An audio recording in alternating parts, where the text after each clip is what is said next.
Lock in all sports, all plays, all 5% best bets for the next 30 days from your favorite WagerTalk handicapper for only $1.99 versus the regular price of $3.49 for a total savings of $1.50. Prices are already discounted across the board and no coupon is required. Just head over to WagerTalk.com, pick your favorite handicapper in the experts menu, and lock them in for 30 days across all sports for only $1.99.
I'm 67%.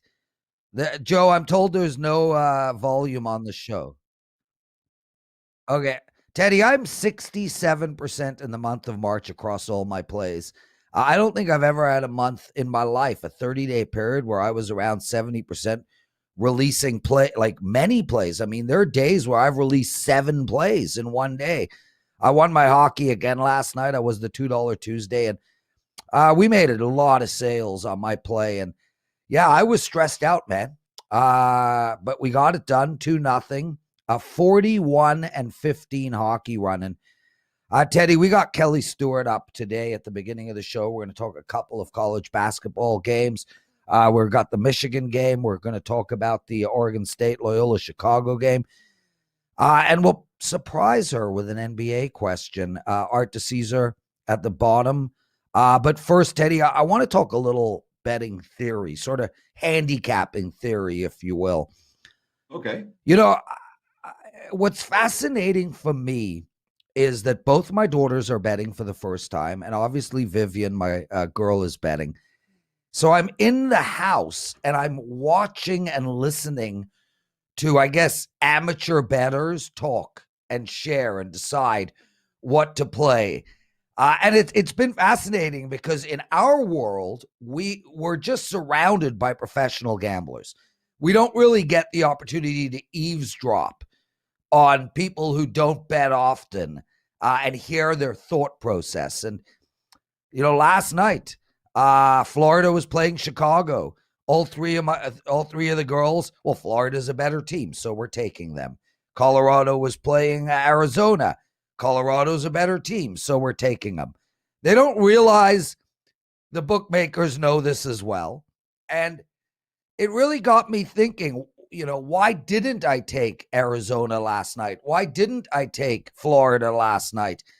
And, you know, Teddy, I mean, the bottom line for me is, and I'd love to know your thoughts, I look to bet good teams. So I did not like Florida last night.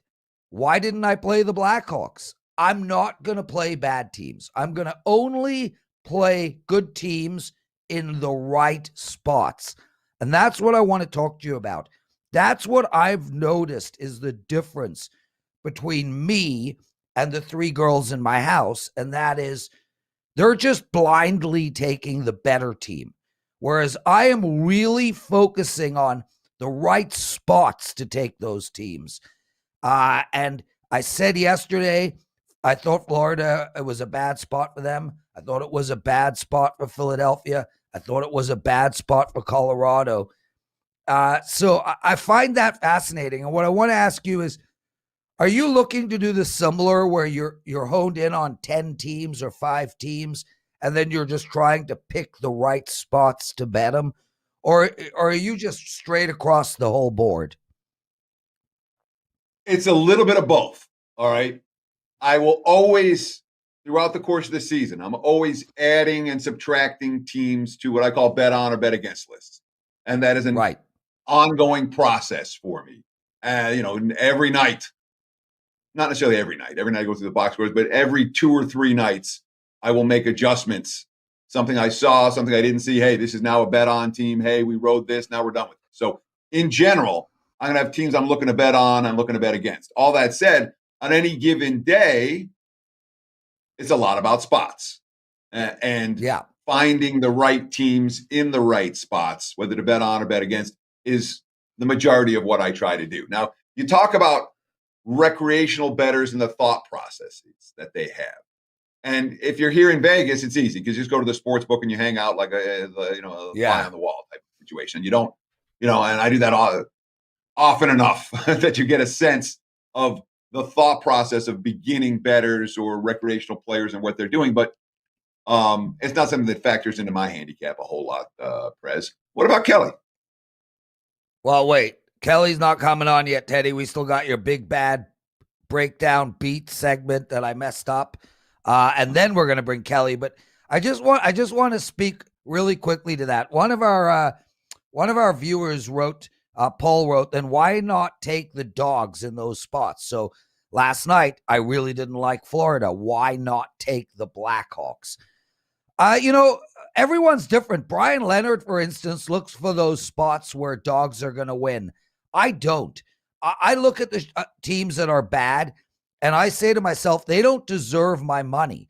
So rather than where I'm looking to bet on Florida, the games that I think Florida aren't going to win, if they're playing a team like the Blackhawks, I just pass. I don't ever bet these plus 190 dogs, plus 200 dogs, even if I feel like it's the right spot for them. Because on a whole, okay, I've been told to bring Kelly, and Teddy will do your bad beat segment after Kelly. So, Kel, I know you're the opposite of me. You love looking for these dogs in the right spots. I love looking for the favorites in the right spots. Welcome to WagerTalk Today, and tell us your thoughts on this topic. Yeah, Prez, look, of course, I'm not afraid to bet those ugly dogs. We know that. I've done it plenty of times before. I had a couple of them this last weekend, and then I chickened out on Sunday and took a few short favorites, and that did not go well for me. So I should have stuck with what was working for me on Friday and Saturday with those ugly dogs. I like taking the ugly dogs in the NBA as well, which we'll get to a little bit at the end of the show, but not too ugly. Like Teddy said, I do have a similar list to Teddy. I have what we call a do not bet list. The Houston Rockets have been on that list for quite some time, and they will be probably on that list until some things really start to change. The Lakers, last night I was on the Pelicans. This is a Lakers team that, not great without LeBron and Anthony Davis. And until further notice, I can't put a wager on that team. It doesn't necessarily mean I'm going to bet against that team. I did last night, but eventually we're going to see some regression to the mean in regards to them covering the spread. But yes, I'm absolutely with you, Prez. I wouldn't have been afraid to fade the ladies in my house. I've done that plenty of times, just sat in the corner while all my friends were talking about a game, and I'm like, oh, yeah, okay, let's go, guys. This sounds like a great idea. So, Cal, really quick, when you're looking to play these dogs, are you looking to play them on the money line? Because I never really count. Like, if a team is plus 11 in the NBA, I don't count that as a dog, so to speak. I count that as both teams are even and the line is 11. Look, Prez, as far as the money line goes, yes, I like to sprinkle a lot on the money line. For example, I had Oregon State on the money line on Friday, right? I had Utah State, who choked it up in the second half, on the money line. I had Abilene Christian on Saturday on the money line. But all the other dogs I took, Oral Roberts plus 15 and a half, absolutely not. Did I think that they were going to win against Ohio State? And then I didn't think they were going to turn right around and do it again on Monday. But I have some constraints where college football, I'm more apt to sprinkle on the money line if I really, really like a dog. The NBA, I had the Cavs plus 11, not so long ago. Absolutely did not have anything on the money line. That was not a team I thought was going to turn around and be able to beat the Brooklyn Nets. It just wasn't something that I saw happening, but I said 11 at home. This is just too many points. Here's the situation. Brooklyn's, still working on gelling, all these things, and they happen to win the game outright. And I was honestly floored and then kicked myself afterwards going, why didn't I have anything on the money line? Well, it's certainly when you talk about, in my mind, you can't conflate March Madness with the NBA. March Madness, when the dogs cover, they often win. NBA, I'm not sure what you were trying to say, Prez, before when you were like, well, they're just two even teams, but the point spread is -11, which is... you want me to explain? Yeah, please explain that, because that made zero sense to me. Okay, so from my perspective, especially with a fair chunk of my money going on hockey bets, when a team is plus 90, that's a dog. You're going to get paid, $190 to every 100. When you're playing on the point spread, it's very different. And I try to tell this to my kids. I don't look at it as a plus 11 team as a dog, because the dog insinuates that they are behind, like they're not as good. They're less likely to win. But are they really less likely to win if you're betting the point spread? The point spread brings the dog and the favorite into an equal setting. That's why there is a point spread. If you take them on the money line, I would define that as a dog. If you take them plus 11, I would define that as the line has evened it out, brought the two teams together, and now it's which one is going to cover. And I think you right. So at plus 11, you're saying that it's a 50-50 proposition, but it's not a 50-50 proposition on the money line. Sure, that's the difference between a point spread and a money line, and that's how a hockey bettor might think about it as opposed to a basketball bettor. Makes perfect sense. I understand your thought process now. So at plus or minus 11, long term is going to be 50-50 either way.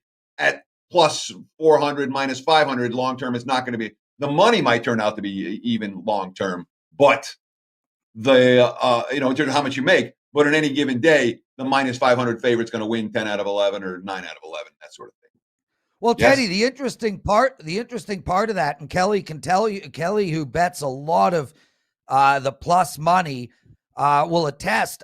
I would argue that the plus 11s are more likely at the end of the year to be slightly above 50% on covering the number than the minus 11s will be. So if you go backwards, the actual dog might have been the favorite in that environment because the plus money teams cover just slightly more than the minus money teams do. I mean, why would you say that? Over the long term, minus 11 in the NBA, you're going to have 50% favorites and 50% dogs, and you can go back 1 year, 5 year, 10 year, 20 year, 50 year, you're going to find a very similar pattern.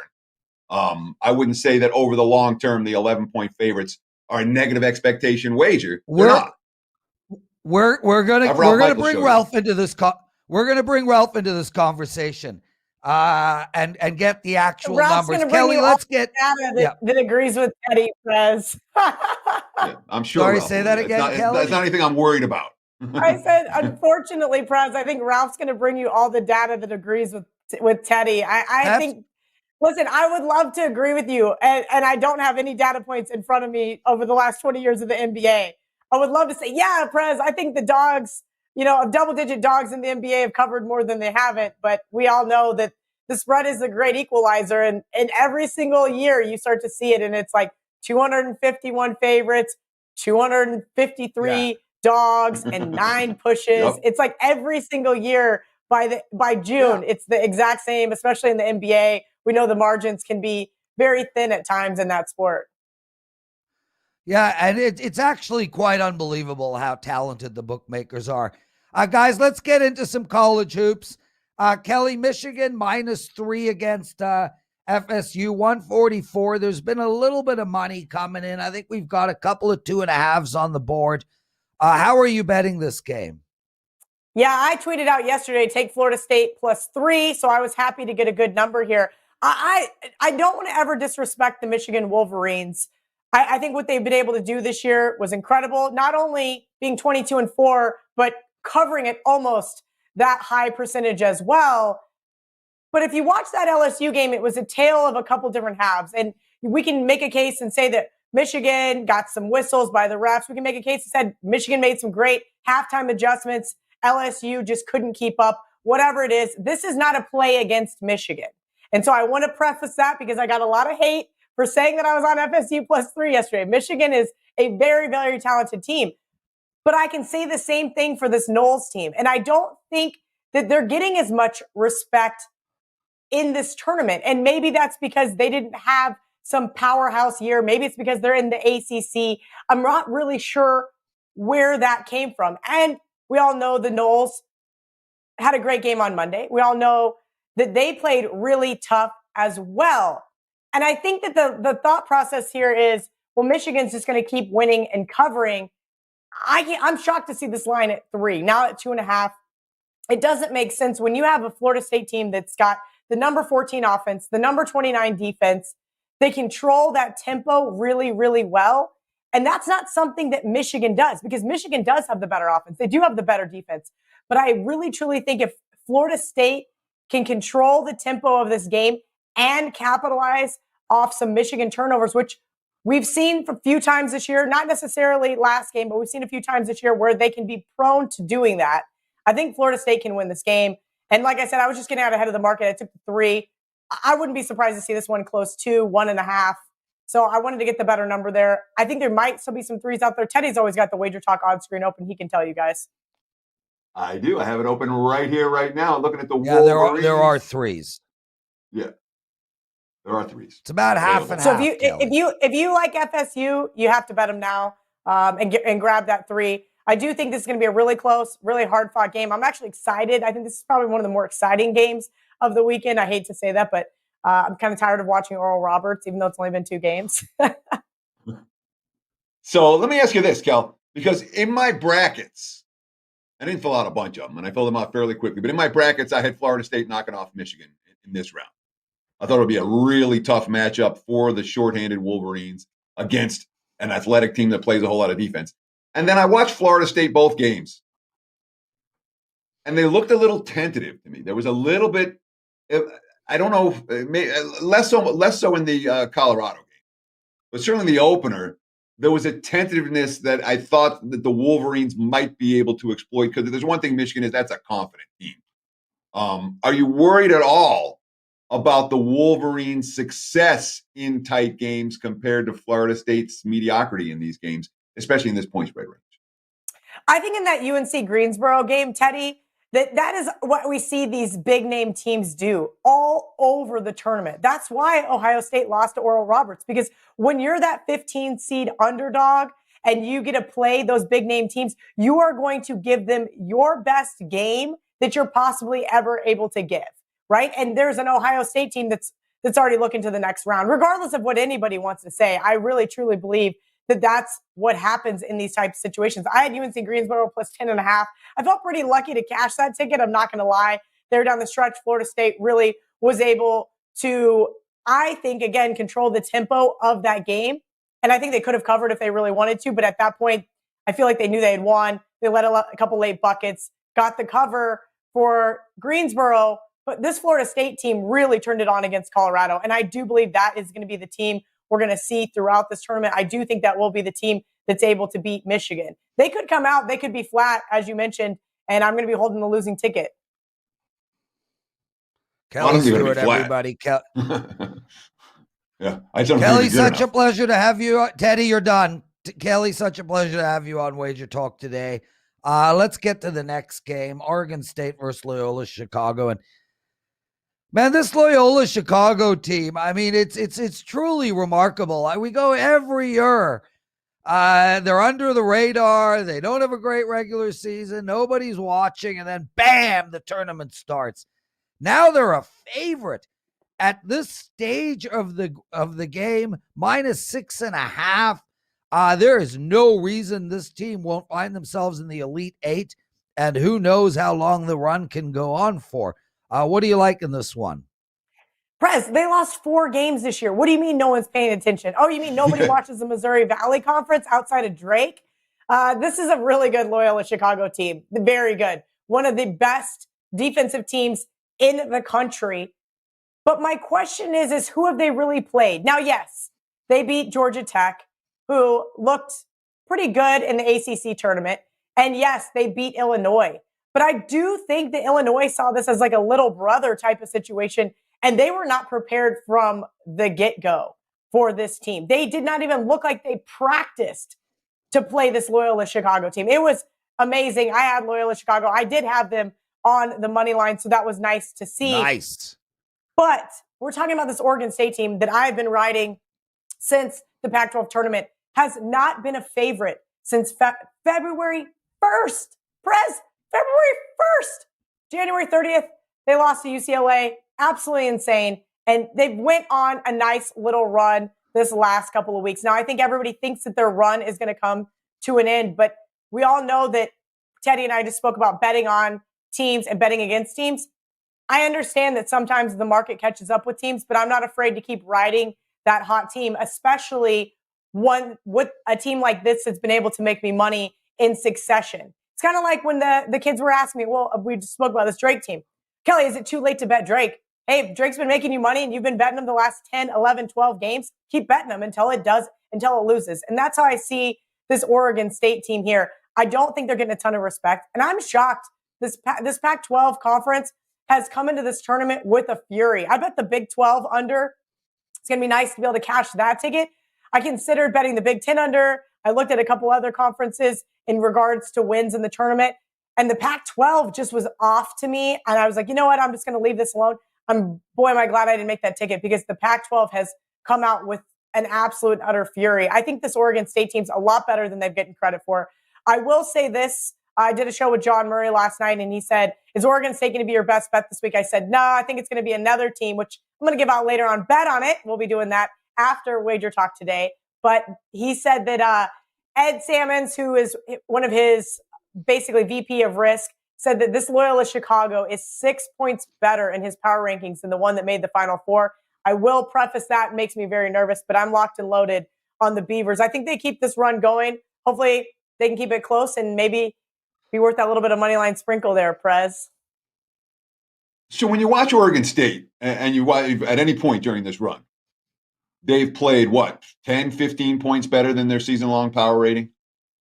And you watch them on the floor, you say, wow, this team, my question to you is, why were they so mediocre? Why were they this team lost to Portland. This team lost at home to Wyoming. How are they bad? So, Teddy, I wish I had an answer. I really do. I got Ken Palm open right now because I wanted to be able to answer that question for you. You're right. They lost to Wyoming. They lost to Washington State earlier in the season. Had a bad run there. Colorado, Arizona State, Colorado again. Lost to Oregon in the last game of the regular season. And then they flipped a switch. This is a conference I don't particularly follow in college basketball. We've done some college basketball on the show. I told you guys this was kind of an off year, so I was just going to focus on the Big 10 and the Big 12. So I don't have an answer for you in regards to what this team did. That little short break before the Pac-12 tournament, flipped a switch, turned something on. I don't have an answer. I can tell you that Wayne Tinkle, my dad lives in Montana, big fan of him. Maybe he's just a really great coach and got this team somehow over that hump. I would be lying to you if I said I had some magical answer as to why this Oregon State team is exceeding expectations, but they are. And I'm going to keep it rolling here. I think Loyola Chicago is going to get a lot of love here after upsetting the number 1 seed the other day. And I think it's just a little too much love. Kel, real quick, and we got to run. Is there anything in NBA that jumped out at you? No analysis required. I did not end up firing anything on the NBA Prez. I looked at it last night, went to bed, said I'll check some of the lines this morning. What I will do is I'll make sure to tweet it out if I do end up on anything like I did the Pels late yesterday. So I'll keep everybody informed. Obviously, maybe I'll get somebody from the social media team to retweet it on WagerTalk as well. Awesome stuff. Kelly Stewart, everybody, the hardest working person at WagerTalk and maybe in the industry. Kel, anything to promote? And then we got to get you out of here. Yeah, we mentioned Bet On. It's coming up right after this. We're going on live at 10:30. Excited. Talk more March Madness. So come hang out with me and Marco and Ralph. That's 10:30 a.m. PST. Yes, sir. There We're in you the go. West Coast Kelly time Stewart. out here, Prez. Yeah, I get it. But 10:30, there's two 10:30s every day. Kelly Stewart, everybody. Kel, thanks for joining us, guys. We're going to take a quick 20. Please hit that like button and hit it now. Teddy's Big Game Breakdown, Arthur DiCesare, the penalty box segment, and so much more.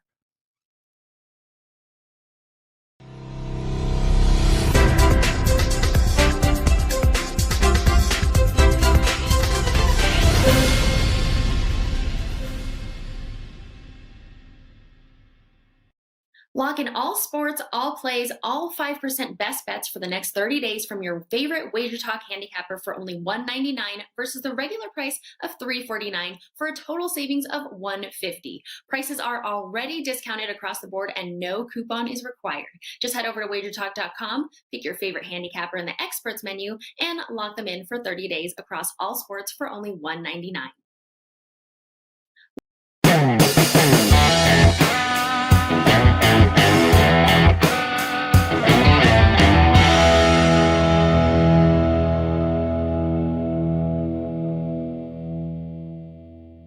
What happens when we talk a little bit too long at the start of the show? Real simple. You get big game breakdown and bad beats, bad bets, and bad for the books all in the same segment. Of course, bad beats from last night, fairly light. It was a fairly light card. One bad beat to talk about: Stetson, Coastal Carolina. Well, the plus 7.5 point dog survived overtime, but the under didn't. And it almost did. Under 146, the right side the whole way, nothing but under money. 77-72 final sneaks over the total. Tough beat. Yeah, the under in Stetson, Coastal Carolina. One bad bet worth talking about. There was nothing but Bellarmine money against Pepperdine yesterday, plus 6.5, all the way down to plus 4.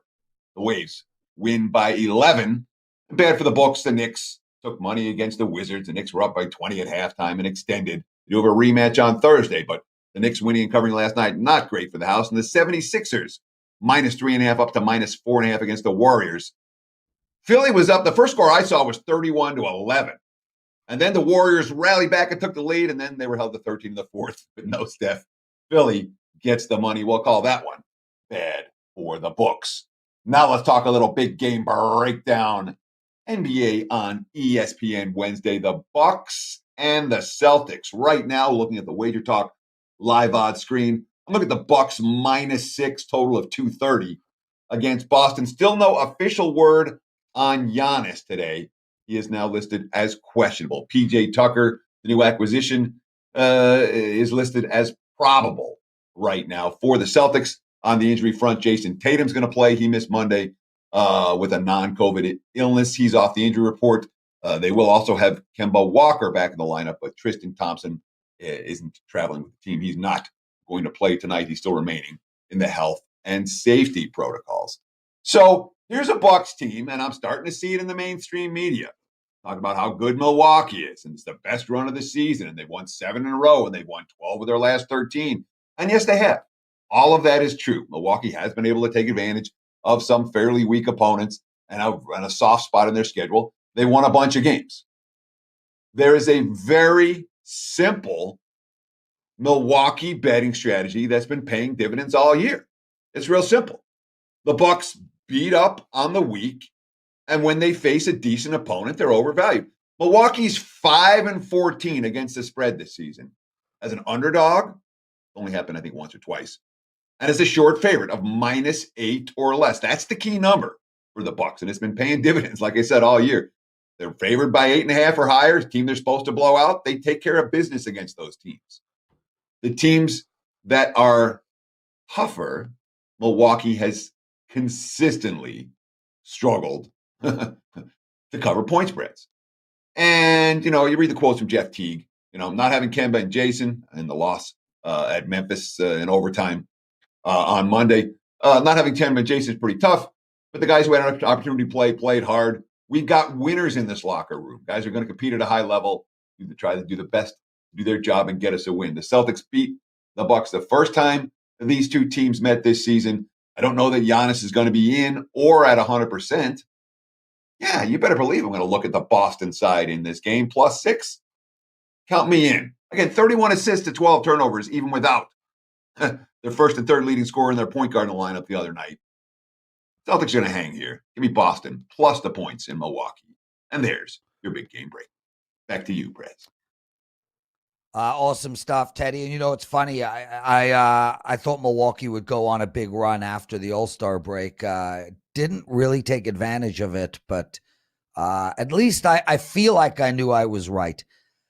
I tried to organize a poker game for tonight, Teddy, at my place in the backyard. It's finally good weather, and I think it's gonna rain. Anyway, speaking of rain, Art DiCesare, the money man, making it rain all over the link. I don't know what I'm talking about. Trying to find segues that work. That one. How are you, Art? Good morning, gentlemen. Prez, I kind of like that one. That should be my new intro. Making it rain. Okay, done. Making it rain, Arthur DiCesare. Brother, how the hell did it go at the book this past 4 or 5 days, both from a gambling perspective and from a we want to just have fun perspective? Yeah, man, what a couple days, It was so great to have this back. Obviously, the schedule was a little different. I would say the first couple of days, Friday and Saturday, were awesome. They were so busy. It felt like the old March Madness. Sunday was still a pretty good day. I talked to a lot of people, though, Saturday and Sunday saying, hey, I'm either leaving at some point Sunday or bright and early Monday. So Monday lost a little bit of its luster as far as like how busy it was. But, hey, we still had people in there if you're just looking at it from, a busy standpoint on a Monday. So it was still pretty good. Hey, as far as the books go, we made money. I mean, the first 3 days we were, we can't complain. There were so many upsets, so we did really well. Monday, obviously, it's when the public and everyone kind of got some money back with the favorites going 7-1. So overall, 3 out of 4 days were winning days. So it was a good first 4 days for us. And let me ask you this, Arthur, because when you talk about the fact that the first 3 days of the tournament, and especially Saturday and Sunday, were very dog heavy and very good for the books. And then Monday was the bounce back for the favorites. But by Monday, a lot of the tourists were out of town. Was the handle down on Monday, and was the comeback for the chalk not nearly as significant as it would have been had that come, let's say, on Saturday as opposed to on Monday? Yeah, it's an excellent point, Teddy. I mean, listen, the handle was down if you compare that Monday to what would have normally been a Sunday in a normal NCAA tournament year. So, yeah, it was down a little bit. You could just tell from the lines and just how full we were and, the bettors running up to do in-game and second half and all that. But, with what we did the first 3 days, even if it was a crazy busy Monday where a lot of people got some back, it wouldn't have hurt us because we had a really good first 3 days. Now, what are you expecting for Sweet 16 weekend? Is Sweet 16 as busy as the opening weekend? Is it a little bit quieter? Is the fact that the games are Saturday, Sunday, and then Monday, Tuesday, are you expecting that to be different than the normal Thursday, Friday, Saturday, Sunday? Talk about what you're expecting at the Link Race and Sportsbook this week. Yeah, when I look at the Sweet 16 Elite 8 weekend, I always thought that was a great weekend. I always thought that was a great weekend to come to Vegas when it was Thursday, Friday, Saturday, Sunday. A little bit different this year. Obviously, we've got Saturday, Sunday, Monday, Tuesday. I think Saturday and Sunday will be very similar. Not similar in the volume and how many people, but, you got more games. So I think Saturday and Sunday, you'll see people in, you'll see people betting.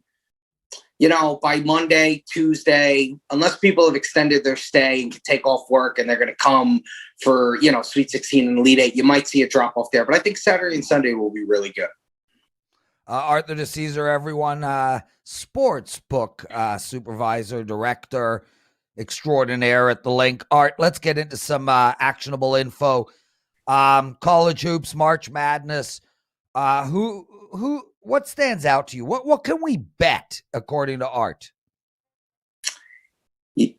Prez, when I look at the initial lines, there hasn't been that much of a movement in any of these games. Half point here, point there. Obviously, the big mover was Oregon, USC. We opened it as a pick, USC -2.5 right now. So that's been the big mover. I personally, if you're asking for a play, I like Baylor. I think Baylor is just back to January Baylor. I think they have found their groove again. They look great. They look like one of the one or two best teams in the country, like they did all year. Villanova has done a great job to get to this Sweet 16. Obviously, the Gillespie injury was huge. I think this is where it ends for Villanova. They might hang tough in the first half, but it'll be too much Baylor in the second half. It's now 7. I liked it at 6.5. I still like it at 7, so I like Baylor in the game. Sure, and we've actually seen a fair few 6.5s that were on the board just get wiped out in the last, I think, since we've come on air. So there has been Baylor money. Arthur DiCesare with the actionable info saying if you like Baylor, like he does, bet him sooner rather than later. Do you get anything for these, the NIT or the CBI or the smaller college basketball tournaments? Is there any betting attention paid to those, or is it that just purely wise guy money coming on that? And if so, do you have any opinion for the midweek college hoops as opposed to the weekend number? Yeah, Teddy, when I look at those smaller tournaments, CBI, NIT, those type of things, the sharp bettors obviously are going to bet it. They're always keyed into everything that goes on in the betting world. I think when it comes to the public, the people who are here, I even noticed it last night. People were like, oh, there's a Pepperdine's playing. Oh, okay, let me just bet this or throw this in. So you see that a lot. But, tonight in the CBI, that game opened 155. It's now 151. So you've seen some movement on the under in the Coastal Carolina Pepperdine CBI championship game. All right, I want to move to NBA and specifically the Lakers. Last night we had the Pelicans at -5, 5.5, and it was just an absolute throttling. I'm really interested to know how the books and the public are going to adjust now. The Lakers are such a sexy team. Everyone thought they would win it all. They have a huge betting army behind them. There's always inflated lines with them playing, and now we have them in a position where they could lose a lot of games in a row. Are we going to, I don't feel like we saw the right line yesterday. What do you think's going to happen over the next couple of weeks? Are we going to see just a massive movement towards the Lakers as a dog, or does their army not warrant that? Yeah, Prez, I think we will see that, but I think their army is so strong. You're right. Yeah. And the army of their bettors are not really sharp bettors. They're more casual public bettors. They're just a Laker fan who's been a Laker fan 30, 40 years. And, my Lakers are getting 6 tonight. They're getting 8 tonight. Like, I'm throwing money down on that. I'm going to sprinkle down on the money line. You don't have LeBron. You don't have AD. So good luck. But, I think you're going to see that. I think they're betting hold on just the recreational bettor will stick for a little bit until people just realize, okay, wait, our guys are out. We can't bet that. And, I think the sharp guys will take advantage of that. I think in theory, it reminds me a little bit of the Warriors last year when, Golden State might be competing for championships, and then they're just not just a lottery team. They're just a, bottom feeder. And the bettors stuck with the Warriors for about 2 weeks at the start of the campaign. And we're like, not anymore. I wouldn't be surprised if we see a Lakers turnabout like that, where the bettors maybe stick with LA, the casual bettors stick with LA short term. The Lakers start getting stomped on the reg like they have the first 2 games without LeBron. I don't think it will last very long. Real quick, Arthur, anything on the NBA board for tonight that stands out to you where the sharp money's coming? Any public money that we want to fade? Anything that our viewers and listeners would appreciate? There's actionable info for the NBA tonight before Prez gets to his side. Absolutely, Teddy. So the 2 things I'd like to mention, Denver is at Toronto. Obviously, Toronto's brutal. They're just not that good. Opened as a pick. It's now Denver -2, so you've seen some Denver money. And then a great game, but who knows, if you're going to bet this game, make sure you check the injuries. Make sure you see if Harden's going to play. He's probable. You saw the Nets open at 8.5. It's now 10. Or I'm sorry, the Jazz were 8.5. It's now 10. Totals moved a couple points too, from 232.5 to 230.5. So make sure Harden's going to play or not play, depending on what side you take in that game. Arthur DiCesare, everyone. Arthur, maybe a month ago we were saying just bet the overs in hockey blind and you will be winning. Oh my God, if you took our advice, you would have lost at your house.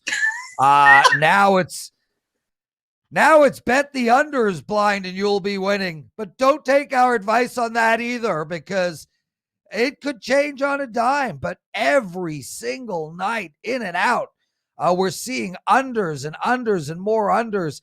We thought we might get to 7 as a total. Even the 6.5s have dropped to 6. Anything stand out to you tonight, and any trends that you're sort of following that we can look at overall? Yeah, Prez, I'm with you. We were on that over train, and now it's all about the under train. I look at, the one conference we've been talking about, our Canadian conference. Yeah, and North. That was, early on when we were talking about overs. Every game seemed to be 6.5. I look at the Flames and the Senators tonight. Total sitting at 6. You would think that would be a 6.5. It's interesting. They've played 6 games this year. 5 of them have gone over. The last game they played went under, which was Monday. It makes me like the under, but the first 5 went over. So I'm so confused now. I don't even know what to do. I mean, I think I'm going to take the under, but I don't feel good about it at all. So I would say that's the one thing that's kind of been like, man, I don't know what to do with this. Why isn't this 6.5? If it was 6.5, I would take the under. 6, I just don't know. I still think I like the under, though. Art, one last hockey question. What do we do with this Buffalo Sabre team? Are you getting a lot of people just walking up to the counter and saying, I don't know who they're playing, but give me the other team? Yeah, at this point, you kind of have to with the Sabres. And, we've always talked about hockey being the parlay builder. Tonight, you could just throw the Penguins on the money line, throw the Penguins on the puck line, whatever, however you feel you want to bet it. You just kind of add, a little bit of, points to your parlay, and away you go. Because the Sabres are absolutely brutal. I'm with you on that. Yeah, and now they got their 4th string goaltender in net. So there's no end in sight. Tomorrow we'll be talking about a 6-1 Buffalo Sabre win. Arthur DiCesare, everybody. Art, we can't thank you enough for taking time out of your incredibly busy week, especially in the middle of March Madness, to join us. You're absolutely gold on here. You're gold on Twitter. Guys, give him a follow at Art Dice. One of the best follows out there. Art, I can't wait for Canada to let go. Go ahead, Teddy. At Art Dice 21 on Twitter. You're going to give someone a Twitter handle. I forgot the 21. That's only because he's now 23 years old. He set that one up 2 years ago when he was 21. What the hell is up with the 21, Art? Prez, I told you like 4 shows ago, 21 is a Deion Sanders thing. I love Deion Sanders. I was a big Deion Sanders fan. Okay. Prez didn't listen. Get out of here, Art. Let's head to the penalty box segment, everyone. Thanks, Art.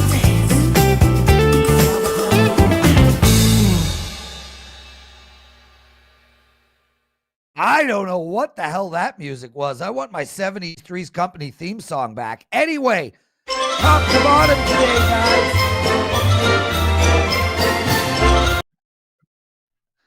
Okay, top to bottom, guys. Let's go. Two games early. A 5:00 Eastern game, Calgary and Ottawa. I agree with Art DiCesare. I like the under 6 in this game. Calgary struggling to score. But I also like Calgary to win on the money line here. I know it's minus 175, but man, I think there's a shit ton of value even at minus 175. This is probably the most important game in Calgary's season. They're on a losing streak. They have to turn it around. They've got to do it tonight. It's back-to-back against Ottawa. We've seen this picture play out even in the Calgary-Ottawa series. So Calgary on the money line and the under. I like Minnesota in regulation tonight, and I like the under. That's a 5:30 p.m. Eastern time game. Frankly, if you take any game with Anaheim under the total all year, you'll be up money, and there's no reason to think that trend won't continue. As for Pittsburgh and Buffalo, I really like the over in this game.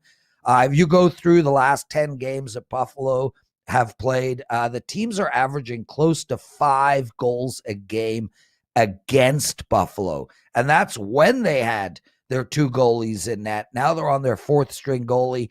I would take Pittsburgh team total over and the over in the game. Winnipeg and Vancouver, I like Vancouver a lot, and the under. I also like San Jose in this spot. I like the under in the San Jose LA Kings game as well. We've seen the LA Kings revert back to what I thought they would be at the beginning of the year, which is an under team. I think they've gone under five of their last 6 games. Last game was a 2-1 game. I see no reason not to take the under in that game. Guys, it's been a pleasure. Teddy, what an awesome show. Kelly Stewart, Art DiCesare, they absolutely rocked. Just a reminder to everyone, I will be away next week. Steve Merrill will be hosting the show. Teddy, you can cheer till you're blue in the face. I won't be around to listen. Take us home, baby. Sure. Thanks for taking time out of your day to hang out with us here on Wager Talk Today. We'll be back again tomorrow, noon Eastern, 9 a.m. here on the left coast. Between now and then, enjoy the games and good luck. Lock in all sports, all plays, all 5% best bets for the next 30 days from your favorite WagerTalk handicapper for only $1.99 versus the regular price of $3.49 for a total savings of $1.50. Prices are already discounted across the board and no coupon is required. Just head over to WagerTalk.com, pick your favorite handicapper in the experts menu, and lock them in for 30 days across all sports for only $1.99.